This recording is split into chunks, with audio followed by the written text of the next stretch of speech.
engaged. Autopilot standing by. Okay, so this is gonna be against Connor. Connor and his Maliss deck. I win the dice roll, which is insane because you just like in the previous videos, Adventure Synchron loves to go first. It's a bit more resilient because there's no spot removal in play. It's just interactions, like -1 interaction, like effectigations. So you get to keep your resource, and depending if your hand's weak or not, depending if an Ash on your Enchantress search hurts you. But apart from that, I think you should be okay. They need multiple hand traps to play around you. You're sequencing. He Ashes the search, which is, I guess, okay because of what I have. I have tuning, activate tuning, and I go for. Usually, you don't do this. This is a rare line, but the only reason I did this was because I opened up Enchantress, and I have Assault in hand, and because this gives you an SD line, so an immune speeder line, but without Jet. But yeah, this is a very rare because you have to draw into the Enchantress alongside the right, and you have to draw into the Assault Synchron too. So this is speeder as well. But yeah, once again, right here, if they chain Nibiru, you're in trouble. But luckily, Connor didn't have it, so speeder is going to resolve unhindered. I have a few cards in hand. I think I have an Ash, and now the game plan now is okay. Just go Librarian and draw as many hand traps as possible to back up my board, because it's just so difficult to play around it. Like you can end on your Omnis, you have Assault engraved, so that gives you another Omni, because when you banish your SMSD, you just revive it back. I usually don't revive the first one. I normally revive the second one because I want to ensure that I don't lose like some obscure interaction. I don't know. So I just assure that okay, I banish the first one, so it's away from everything. They can't interact with it. And the second one is the one I revive. I go Librarian, go for Crimson, search Rumble,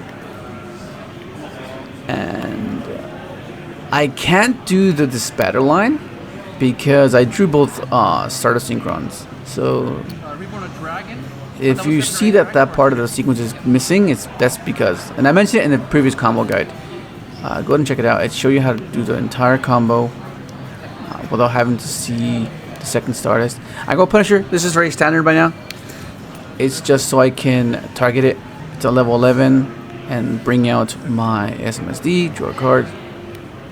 And you guys saw the insane gameplay that Punisher provided in the past matches. It's so cool. Activate Jet. I'm just gonna make a Crimson again. Keep drawing. I draw a Mourner. I think I have double Mourner right now at this point. I use Jet effect, Jet, and Speeder into charge. Try to draw. So just basically dig for more interactions, because TG equates to multiple interactions. This is why I like him. Because like, if your board gets cracked and you didn't have all these cards you were drawing right now, odds are you'll most likely end up losing because there's nothing to stop them. They cleared your board. You might or might not have a hand trap, you know. But this way, it ensures that, okay, if they do have droplets, if they do have like some way to crack your board, then you still have backup, you know. I set bluffs. These are just bluffs. It's just crazy. Then it goes to him. Draw phase, standby phase, and standby phase. He's asking what they do. I target a level 7 or 8 synchro and summon the same level from there. Yeah. Connor took a little break. I didn't see him for a while, but he started coming recently. Omega, standby phase, return to trail, because I have Stardust Engrave already, so it's like, it gives me something for the following turn. So he sets one. I target that special. I forget to draw off Librarian here. That was my mistake. I forget to draw off this. I was like, okay. Yeah, so excuse that. Don't make that misplay. Take your time and resolve effects properly, and it'll benefit you so much more in the long run. Because I could have drawn into a Veiler. Like, what would have I drawn into a Veiler, or you know? So this is what I'm referring to. I don't use Assault yet. I use Assault for the second one.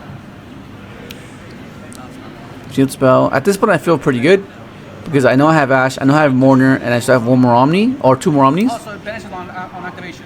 Yeah, this guy's activated. I'll attempt to negate. Yeah, so attempt to negate. On resolution? Yeah, so usually this is over for most matchups. But for like a top tier deck, like a newer deck, they can somehow maybe push past it. But for the most part, it's just too much. Having three Omni negates plus an Ash is huge. And then he reveals Thrust, and I'm like, oh, that's an easy Ash thing. I'm just Ashing that. And if any extender, I have another Omni and have Mourner. I'm backed up here. Should be fine. And he's like, nah, it's over. Dual mode engaged. Autopilot standing by. And now we're going to game 2. He goes first. I draw my 5. And I think maybe I shouldn't have shotgunned this. I think I should have let him play and then drop the Lancia in response to something. Because that means he would have wasted whatever it is that he had. You know what I mean? Because that means if after I turn skip him, he does, like right now, right? He still has the starter. But if I were to just wait and use it later, he might not have a starter. So that means it'll prolong the game a bit further, you know? He draws me. I'm like, okay, fair enough. I think I go for the Changing line. I'm pretty sure. What do I have? Summoned Bell. Yeah. This is like a standard line. You guys saw this in the previous match as well. So I attack. Rip is extra. So this is a lot of damage here. I just want to apply pressure. Like if I had another Lancia, it'd be over, like easily. I have double Bell. I have Bell in hand, and I think I have Draco back. I kept drawing Draco back that day. It was like so frustrating, cause like the variance of that happening is like a bit annoying. He summons Druis. I'm kind of forced to banish here, cause otherwise it links it away, and I won't get a chance to. You know what I mean? I won't get a chance to trigger the Changing and Smart Removal then. Because you can just summon anything, any Malice card, links it away. You know what I mean? So I needed to do it here, unfortunately. I get rid of his, yeah. I got rid of his White Binder last turn. It was Tactics to see hand, so he wants to ensure that I can't stop him. So I'm pretty sure he wasn't concerned about the set, but I feel like he wanted to ensure that, okay, he can play around. He baited the spot removal with Changing. He doesn't have to worry about Unicorn. All he has to worry about is less interaction, so that's why he went for the hand. Then he just starts comboing off. Like initially, this deck feels a bit overwhelming because you're not sure what it does. But the moment you just devote a little bit of time into learning their sequence, it makes it a lot more pleasant to play against, right? Because you're not just like, oh, what's going on? Whoa, what's happening? And you keep making misplays because you interact at the wrong time. Yeah, so just like, yeah. Yeah, no, thanks to Edward for that. He gave me so much insight on this deck. It was greatly appreciated, for sure. Because now it's like I have a better understanding of the deck, which is awesome. So, thank you, Edward. And at this point, I have no more interactions. I'm just along for the ride. You know, I can't really do much. And I mean, to be fair, he had to sit through and watch me combo, so I guess it's fair. But for the most part, that's generally like how this deck is meant to function. The Adventure Synchron at the current list. You guys are aware that it's a 60 card build, and it's like it has so many hand traps, but it's because it just needs to be that way. You know, it just, you want to be interactive because like you kind of. You sacrifice the consistency of getting to your speeder for being allowed to go second if you lose a dice roll. You know what I mean? You're and sometimes that seems overlooked, and it doesn't seem as obvious. But like, that's kind of where it stands at the moment. You want to be interactive. You want to simplify to allow your cash cards to be better than they are, to allow your adventure cards to be better than they are. You know, so just keep it in mind, because otherwise you're gonna be like, oh, but yeah, I don't get the combo. But that's the draw. That's like the compromise within the deck building approach at the moment. You know, because like, I mean, of course, if you win every dice roll, obviously you're gonna want to keep the deck as consistent as possible in regards to summoning speeder. Of course, yeah. Because like let's say for example, right, the dichotomy of it, where you win all your dice rolls, but you keep drawing a go second hand, like with a bunch of hand traps and no synchron access. Of course, you're gonna want to be inclined to like reduce the amount of hand traps, of course. But if you lose the dice rolls often enough, you'll understand that, okay, yeah, I need to be interactive, and engine is not gonna do it for you because it's not strong enough. You know, you need to simplify it, and that's why the deck is built the way it is. Yeah, but like, I mean, it can work though. You can try minimizing the hand traps, but I'd rather be as interactive as possible, and it just takes game 2. Autopilot standing by. And then now we are in game 3. I go first, and this is exactly what majority of you are in fear of, right? Where you draw a bunch of non-engine and no way to combo. But that's like the variance of it. That's the risk you take, and you know it's gonna happen. I'm not saying it won't happen, but I'm preparing for when I lose a dice roll, right? I want to make sure that I'm not like, oh, dude, I hope I win a dice roll. You know, I mean, of course you hope to win a dice roll, but if you lose the dice roll, you're not like completely lost, you know?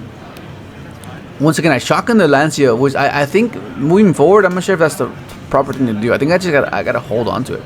And he shifters me, and this is the variance that it's just insane, right? Like, if I drew Unicorn one turn earlier, or if he didn't draw that shifter, it'd be in, oh my god, it'd be in a much better position. He imprims that. I'm like, okay, I have overtake. And like, if that shifter wasn't there, I'd be, oh my god, I'd be good. I'd be so good right here. Because it's a matter of, because I see Connor has an Ash. Like, Connor has an Ash. But like, it's a matter of what would he have asked? Would he have asked the overtake? But he has Flawless. You know what I mean? Like, I mean, I have Valor, Ash, Droll, but I'm under shifter. So like, 2 of the cards in my hand are just dead. So I don't synchro. I don't want to give him anything, because I'm like, what if he bricked, right? Because he passed. So like, I was like, what if he bricked? So I don't want to give him any card. So I'll just pass. And he has Dormouse, and I'm like, okay. I'm looking at this Valor and this Droll. I'm like, what the hell? And this is where Unicorn's pretty cool. Just ripping in the extra deck is nice. Hitting a white binder.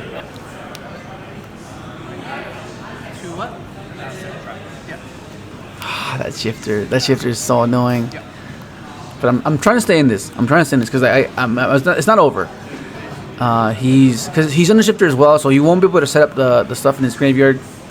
So I'm kind of banking on that, hoping that it can get me by. And I'm hoping that this Ash can possibly hinder him at a crucial point, like now. Like, I'm gonna use it now. Ash here. Yeah, Ash this. That trap should be banished.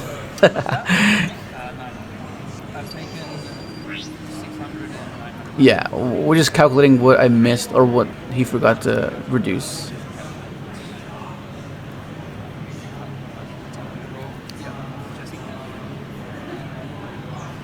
Nib would have been so good right now. If I had Nib, Nibiru would have been amazing. Because, like, if I had Nibiru, let me think. If I had Nibiru, I don't think I would have used Overtake. Yeah. Because then, yeah, no, actually,